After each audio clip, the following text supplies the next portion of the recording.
Díky.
Tak, jsme na 1 hodině 19 minutách a 52 sekundách, takže řekněme 1 hodina 20 minut, abychom vytvořili tuto strukturu, tento základ struktury.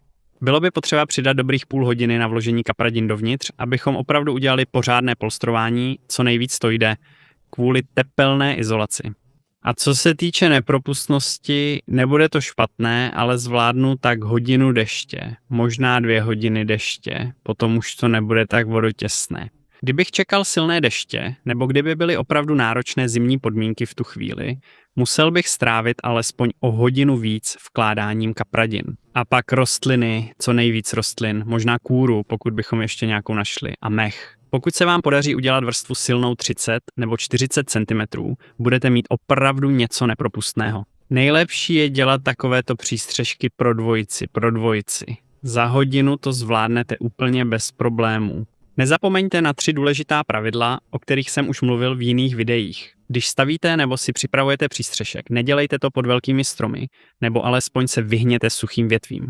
Je velmi důležité, aby na vás nespadly. V noci, hlavně když fouká vítr, buďte v polovině svahu. Na kopci nebo ve svahu, pokud je, jako zde. Dobře, s takovýmto přístřeškem, který je tepelně obvykle velmi účinný, se můžete klidně umístit i na vrchol kopce v lese. Nebude to problém. A samozřejmě se neusazujte přímo v průchodu, pokud vidíte stezku zvěře. Tam byste se neměli usazovat. Děkuji, že jste sledovali.